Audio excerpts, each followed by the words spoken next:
Okay, good afternoon, everybody. I'm Congressman Adriano Espaillat, Chair of the Congressional Hispanic Caucus.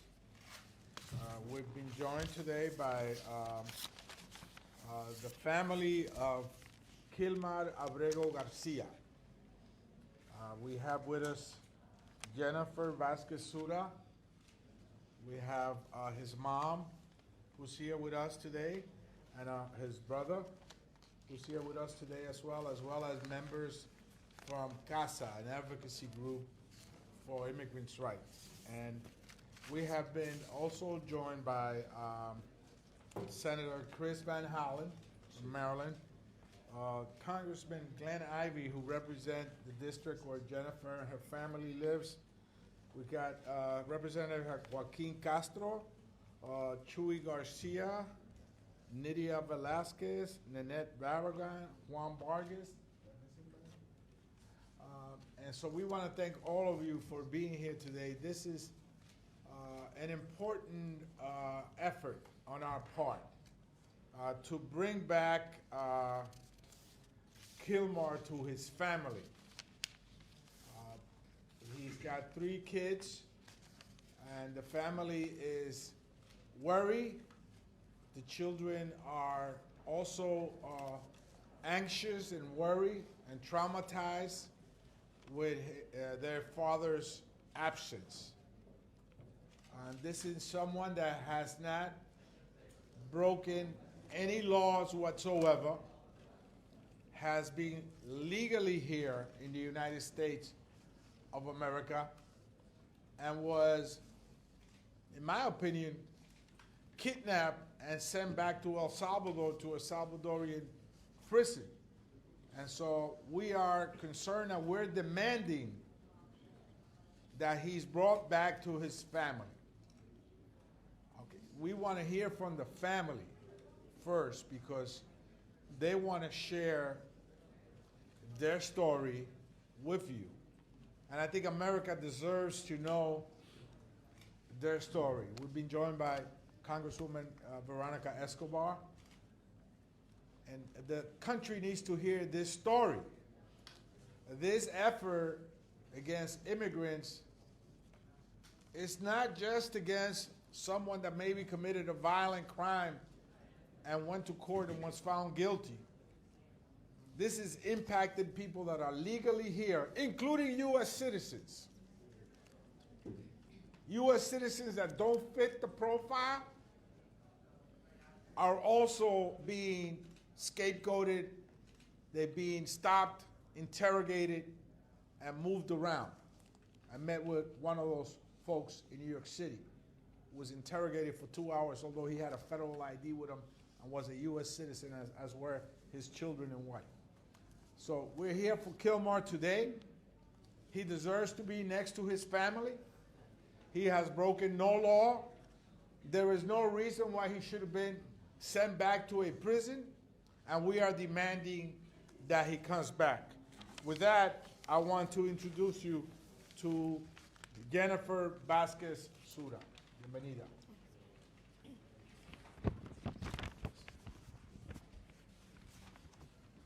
My name is Jennifer. On March 12th, my husband Kilmar was abducted and disappeared by the Trump administration. It's been 28 days since I lost on my husband. Since his children hugged him, since his mother kissed him, since his brother has talked to him. Court ruled that indeed this should have never happened. The rule that my life partner Kilmar should have returned home 50 hours ago. But here I am again today, standing before you, pleading that you continue to uplift his story and remember his name, because the Trump administration and the Bukele administration continues to delay the reunification of my family. This so-called administration error has destroyed my family's happiness my children's innocence. Kilmar, if you can hear me, I'm still fighting for you. Your brother, your mother, our children are still fighting for you. But we're not gonna give up hope to the Supreme Court justice. Do the right thing. History will always remember you. To everyone at home who can still hear my voice and are fighting for the return of their loved ones, keep fighting for Kilmar and all the Kilmars out there. Let Kilmar's word inspire you. Si tú eres fuerte, yo seré fuerte. The administration continues terror attacks will not keep us silent, ever. Thank you to CASA and our attorneys and all the members of the Congress for standing here today and all the effort in fighting back for my family and all the immigrant communities. Thank you. Thank you. Gracias, Jennifer. Estamos aquí para la familia de Jennifer, la madre de Kilmar que está con nosotros, su hermano, sus hijos que lo esperan en su casa. Kilmar no ha violentado ninguna ley. No hay ninguna razón legal por cual él se debe de encontrar en una prisión en El Salvador. Él debe estar al lado de su familia y sus hijos, su mujer y sus hijos. And families that are split are vulnerable. They face great challenges. And a collection of split families make a weak nation. Our nation is strong when the families are together. And so we're here to support that concept. And we're going to ask now Senator Chris Van Hollen from Maryland to come up and say a couple of words. Thank you. Well, thank you, Congressman, and thank all the members of the CHC and the members who are here and all of you. And to Kilmar's family, to Jennifer, his beloved wife, to Cecilia, his mother, to Cesar, his brother. We are with you in this fight for justice, and we demand that Kilmar be returned home now. What has happened here should never happen in the United States of America. This is a person who was here legally. He was a steel worker. Congressman Ivey and I are proud to represent him and his family in Maryland. And he was whisked off without any due process and is now in a torturous and treacherous jail in El Salvador. This is something that is so reprehensible that we will fight back in the courts, and we'll fight back in Congress, we'll fight back in our communities. But right now, of course, this is in the courts. And I am heartened by the fact that, as you said, Jennifer, a Maryland judge, federal district court judge Innes, found, and I quote, "There were no legal grounds whatsoever for his arrest, detention, or removal." She went on to say, "His detention appears wholly lawless." Lawless. The judge pointed out, and again I want to quote, particularly to Abrego Garcia, "The risk of harm shocks the conscience because of the dangers he faces every day in that El Salvador prison." And the Trump administration is lying. J.D. Vance lied through his teeth when he said that Kilmar had been convicted of a crime in the United States. Absolutely false. And the Vice President of the United States should apologize to the family, and he should do it now. We also continue to hear lies from the administration. And I will point out, when the government's lawyer admitted in court that Kilmar had been accidentally disappeared, the Trump administration put that lawyer on administrative leave. They punish people who tell the truth, and they reward people who lie.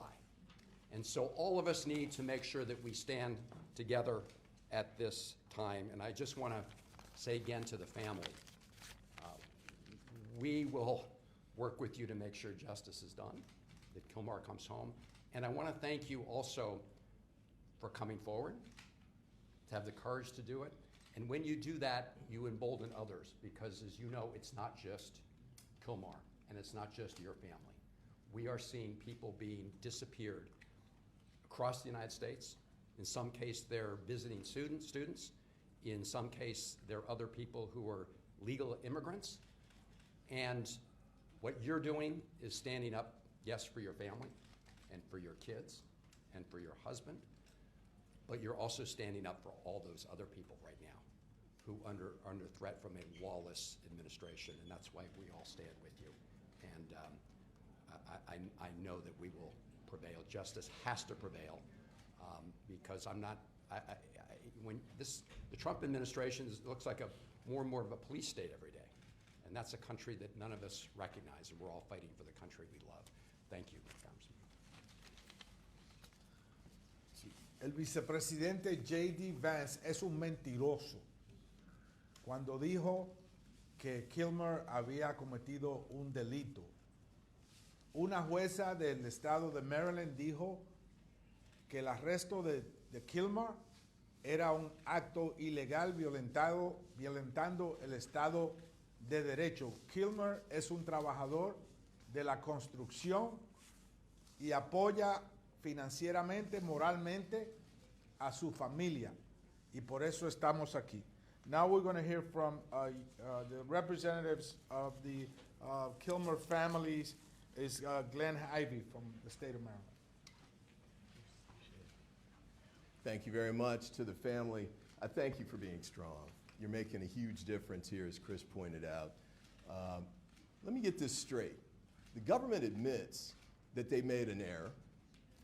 The lawyer who comes into court agrees with that and acknowledges it, and we know that was bothering the Trump administration because they punished him for having said the truth when he was in court. But then they go to the press conference room and engage in character assassination and lies. I think it's time for them to put up or shut up. Bring him back, let's get him in court, have the day in court. The Supreme Court's had some rulings that came out where the Trump administration is pretending like they're ruling in their favor, but every ruling so far has said, you get a day in court. Let's have the day in court, and I think if we get that chance again, it'll be just like the lawyer that's on suspension right now. They'll have to acknowledge they lied about his character, they attacked his character wrongly. We'll have to point out to them too, the sheet metals, he's working. He's here in the community, he's following the court order that he was under at the time, and instead of doing that, they're trying to leave him in a prison in El Salvador with the gang that he said that he needed to get away from. They sent him to the most notorious prison in the Western Hemisphere. It's shocking, it's horrible, it's tragic, and it needs to change immediately. So we stand with you in support. We're going to keep fighting for you, with you, and I hope that sooner or later, the rule of law will prevail, and we'll win this case, and he'll come back. Thank you so much. Let me just inform you that I will be writing to the Bukele administration to formally ask for his release, and also to make arrangements to go visit him, because the family has not heard from him for over 25 days. So we don't know his condition. The family deserves to know his condition. And if they don't tell us, we will visit the prison ourselves to go visit him. So we expect to do that this week. And with that, let me introduce La Luchadora, Congresswoman Nidia Velázquez. Thank you, Espaillat. And Jennifer, we want for you to know, and your family, that you're not alone. We'll be with you until the end when we bring your son, your husband, home where he belongs. There has been widespread outrage since Kilmar's disappearance. And in response, the Trump administration has thrown around vague claims about his character. They haven't produced a shred of proof. No criminal record, no gun ties, nothing. They want to act with impunity, to put all immigrants on notice, regardless of their status. But we are here to send a clear and loud message to the Trump administration. This is a nation of law, and no one is above the law. This is what happened when an administration decides it's above the law. When due process is treated like an inconvenience, when immigrant families are seen as disposable, and we must take responsibility for bringing him back. The Supreme Court has ruled that people deported under the Alien Enemies Act must still have access to the courts. Kilmar never got his day in court.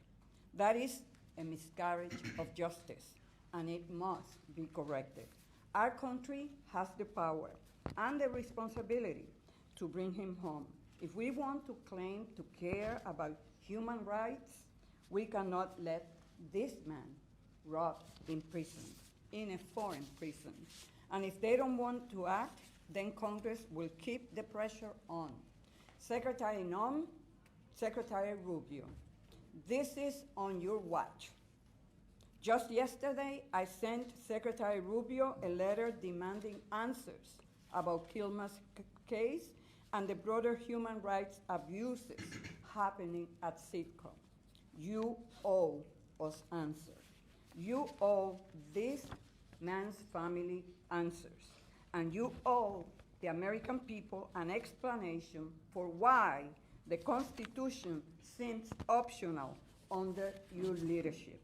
We will not stop until Kilmar is home. We will not stop until there is justice. Thank you very much. Thank you. Now we will hear from Congressman Joaquin Castro. Thank you, Chairman. Thank you also to my colleagues who are here to call attention and to demand that Kilmar Abrego Garcia be brought home. To his family, I send my support. Kilmar was a working man, a husband, a father. There's something that he was not, a criminal. Kilmar is not a criminal, and he had every legal right to be in the United States.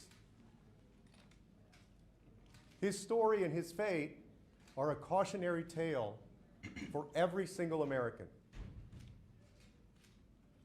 If this administration will start to strip away the constitutional rights of people who have the right to be in this country, they will start with the people who are vulnerable, whom they can paint as undesirable, even if they lie about that, and they will slowly move on to other folks. In fact, we've seen that start to happen already. Legal residents have been harassed. DACA recipients have been harassed. Even United States citizens have been harassed by this administration. It makes you wonder whether we're in America. It's up to all of us to stand up for the rule of law, to stand up for our constitutional rights, to stand up for Kilmar. People from across the political spectrum, conservative and liberal, have spoken out about how scary this is, about how scary the Trump administration is becoming. And just as reckless and chaotic as his decisions have been about tariffs, so too have his decisions been about this, about deportations. And so we join you, Jennifer, and the family in demanding that Kilmar be brought back. And I want to say one last word about El Salvador. A beautiful country, but a country with a leader who has become a mercenary. A mercenary who it looks like is complicit in violating human rights. Make no mistake, Kilmar and others who have been deported, some on shaky grounds under the Alien Enemies Act, are in gulags. They are in torture prisons.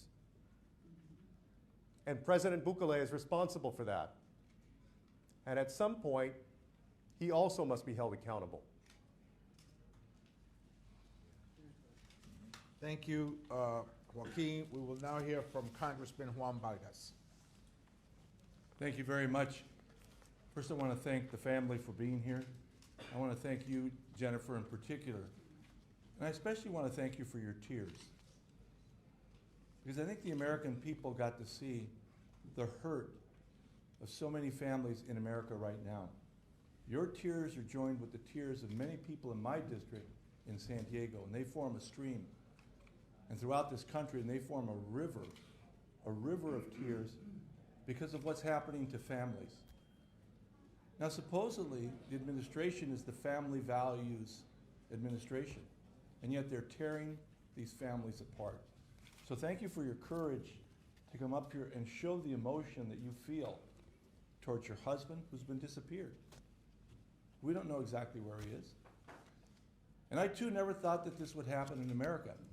I spent time in El Salvador during the 80s as a Jesuit. I was there as a missionary, and they disappeared people there too, and you never found them again. I never thought that something like that would happen in my own country, where masked people that worked for the government would come and abduct people off the street. So again, I want to thank you for your courage. I also want you to know that we have 2 sheet metal workers right here in the union that came to support you. They heard about your husband, and they're here. Thank you. Thank you for being here. You're not alone. We're with you. Thank you, Juan. We're now going to listen to Congressman Chuy Garcia. Thank you, Chairman Espaillat. Good afternoon. Muy buenas tardes, Jennifer. First, I want to say that you are not alone. Your family is not alone. Maryland is with you, and people all over the country are with you. I am here today because I want to help put an end to this travesty where people who are doing good by taking care of their families, as Kilmar was kidnapped and winds up in a heinous prison in Central America, in El Salvador. And the question here for all of us is, who will it happen to next? And the press ought to be thinking, could it be one of them soon if they publish things that are true that are not satisfactory to this administration? That is really the question, because we are on a slippery slope. We've seen someone taken from the street, and we've seen people in my district nabbed off the street as well and deported without any probable cause, without an arrest warrant, just randomly. Without a doubt, there's racial, ethnic profiling going on. We're here today because we care about the Constitution. But as importantly, we're here because we believe in family reunification. And we want this nightmare to end, and we want to prevent further nightmares from happening. That only happens when the Constitution is respected, when there is due process, and when you follow the law. Esta tarde acompañamos a Jennifer, a la mamá de Kilmar también, para decirle que no están solos, que tienen amigos y aliados a través de la nación, que lo ocurrido aquí, este secuestro, no debe repetirse, aunque se ha visto en muchas partes de la nación. Esta es una violación de la ley y de la Constitución. Es un ejemplo más de la crueldad de la administración Trump, que este viernes hace vigente la proclamación, la orden ejecutiva que crea el registro, una de las medidas de la invocación de los enemigos extraños que ha invocado este presidente. Por eso hay que frenarlo, pero por hoy estamos aquí diciéndole, queremos que esta familia sea reunida. Gracias. Thank you, Chuy. We're going to listen now to Congresswoman Veronica Escobar. Thank you, Chairman, for bringing us together. And to Kilmar's wife and brother and mother, our hearts are with you completely, and we are going to stay with you until he is home. But I want to speak to the American people so that they understand why it's important that they stand with us. The Trump administration and many of our Republican colleagues are working hard to dehumanize immigrants, to make Americans believe that immigrants are not worthy of due process, that they are not worthy of protections under the law, and that they are not worthy of a fair shot. Nothing could be further from the truth. And the minute that we as Americans allow this dehumanization of immigrants, it dehumanizes us as well. And we are either going to stand for our shared humanity and for the law, for justice in our Constitution and what is right, or we all fail together. And as my colleague, Congressman Castro, mentioned, this does not impact, this lawlessness, this violation of the Constitution, this inhumanity doesn't just apply to immigrants. It doesn't just apply to people who are legally here. We are seeing the administration target anyone who is brown or black and targeting them as though they are un-American or unworthy of American protections under the law. So just as this is happening to Kilmar, it will continue to happen to more and more people, and you have to ask yourselves, am I next? Is my family next? And so we either stand together as a nation or we will fail together as a nation. And really, one of the only reasons we know about this case and about similar cases is because there is family here with the courage to stand up against the injustices of this administration. My question is, how many more innocent people have been targeted? How many more innocent lives have been ruined? How many more people do we not know about? And how many more are to come? And the Trump administration isn't going to tell us. They're lying about it repeatedly. We have to continue to demand transparency, demand answers, demand to see the evidence, but we need more Americans to stand with us, not just in this room, not just in Washington, D.C., but across the country. And again, the minute we allow the dehumanization of one group, that dehumanizes all of us. Thank you, Veronica. Jennifer, Doña Cecilia, César, estamos con ustedes. Estamos aquí porque creemos que esta familia debe de ser reunificada inmediatamente. Questions? Next week, the president of El Salvador is coming to USA. He's going to meet with President Donald Trump. What would you like to hear from them after that meeting, regarding this case in particular? As I said earlier, I will be writing to President Bukele to formally ask for the release of Kilmar. And we also want to know his condition. So I would also be asking to see if myself and those that want to join me could travel to go visit him there. But, when he comes next week, I hope I have an answer before his visit here. And if I don't, then I will ask him again. Right here? Congresista, la administración Trump dice que la evidencia no la muestra porque es un tema de seguridad nacional. Nosotros no la podemos ver, pero ustedes como miembros del Congreso tampoco tienen acceso a eso. Y también le quiero preguntar porque el presidente Trump dijo ayer que en un principio se había confundido a Kilmar con un miembro del Tren de Aragua y que luego habían dicho, no, es de la MS-13. ¿Sabían ustedes eso? Bueno, el presidente obviamente está confundido de muchas cosas, incluyendo esa. Y entendemos de que Kilmar, aquí está el sindicato al cual él pertenece, de trabajadores de construcción, de construcción smart, inteligente. Él es un hombre de trabajo. No tiene récord criminal. Fue secuestrado prácticamente y llevado a una prisión en otro país, en El Salvador. Y no sabemos su estatus, no sabemos sus condiciones actualmente. El presidente se confunde diariamente de todas las cosas, incluyendo los aranceles. Pero estamos aquí para defender a esta familia. Entendemos de que es una familia que merece estar unida. Los hijos de Jennifer y de Kilmar necesitan ser una familia de nuevo. Y actualmente no lo son porque él fue secuestrado por esta administración. Next. Yes. Can you talk a little bit more about your letter? So in court filings, the Trump administration has said that they feel like they would have to entreat or cajole El Salvador for Kilmar's return. Are you hoping that you're able to negotiate that yourself?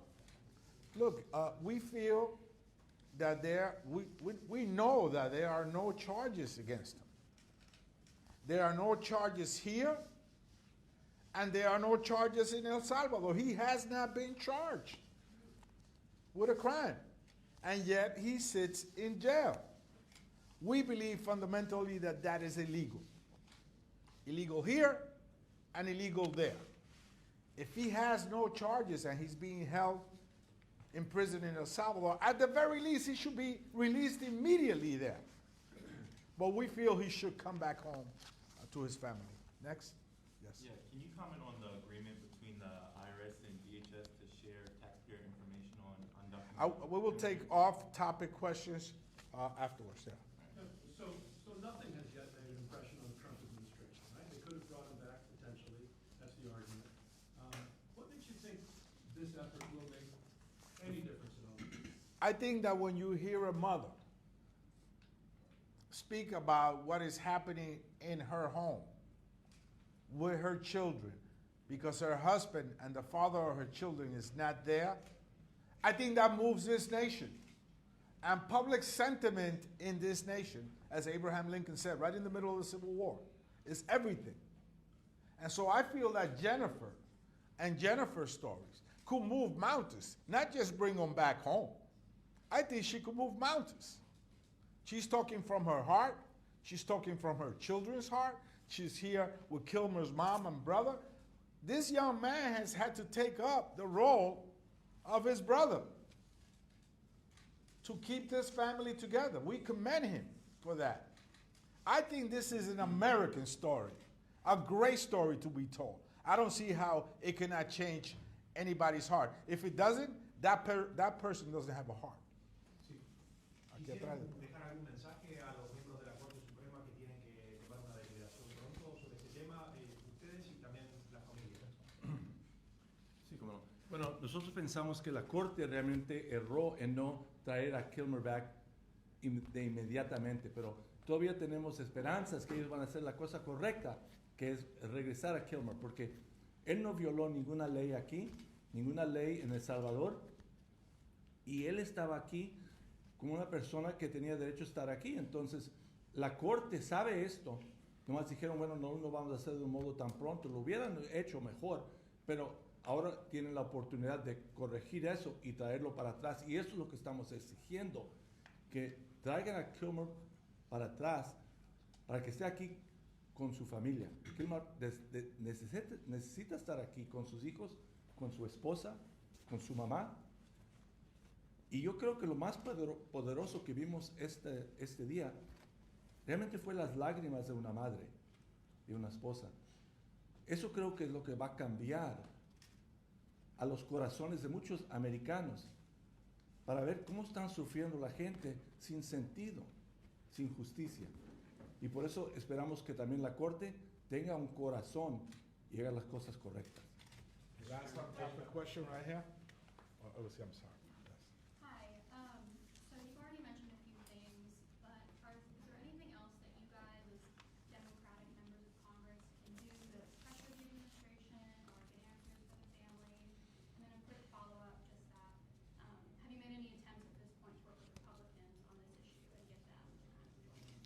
Well, there are three avenues that we are taking, not just for this particular case, but for all other cases, which is one, in the courts, And of course, this was already taken up by the Supreme Court, and we're waiting at any moment for a decision on their part. And CASA has been leading the legal fight. Perhaps you want to say, would you like to say something about the court case? If they're sure. Yeah, please. Sure. I think many of you know. I'm Frimpong. I'm CASA's legal director. And so, as just said, honestly, we are expecting a decision any moment now. It could be today, tomorrow, right? All filings, all evidence has been submitted to the Supreme Court. And so we are waiting for a final decision as to whether or not they will order that Kilmar come back home or not. I think, again, many of you know the Trump administration's main argument right now is that they don't have the power to bring him home, right? Their argument is that this is a Salvadoran national in a Salvadoran prison in the country of El Salvador, and so they don't have power over that. But we know the truth, right, is that really what's happening is that these are U.S. detainees in the custody of the U.S. government, and the U.S. government is simply like renting space in that prison to hold Kilmar. And so they can at any moment ask for Kilmar to come back, and there's been no indication whatsoever that they have made any attempt to try to bring him back. Thank you. That's one avenue is the legal way. Legislative and budgetarily, we'll have a couple of cracks at that as we move forward in this session. And then finally, we're going to organize a community. So these are the three avenues that we're taking: legal, legislative, and budgetarily, and then organizing our community. Last question right here. You expressed an interest in going down to El Salvador. Obviously, Congress is out the next 2 weeks. Said that you want to have some diplomatic talks first, but what's your timeline for that? When are you thinking about going down there and will there be a full Democratic delegation? We will write to President Bukele immediately, and we will try to get a phone call with him and express an interest of going to El Salvador to visit Kilmar, to ensure that he's healthy, he's safe, and sound as quickly as possible. He's scheduled to be in Washington, I think, on the 15th? The 14th. And if we don't get a response by then we'll ask him when he's here. Off-topic questions, you have one. Back to what I said earlier, can you comment on the agreement between the IRS and DHS? We feel that IRS information is confidential information. It should not be shared with anybody. I don't see them sharing Elon Musk information with the U.S. Congress. Why should they share Americans' information with law enforcement? And I saw you guys sent a letter. That's correct. We sent the letter. And what exactly do you want them to do? Well, I mean, right after we sent the letter, they ruled against it. So we're not encouraged by that, but we will continue that fight. Thank you so much, everybody.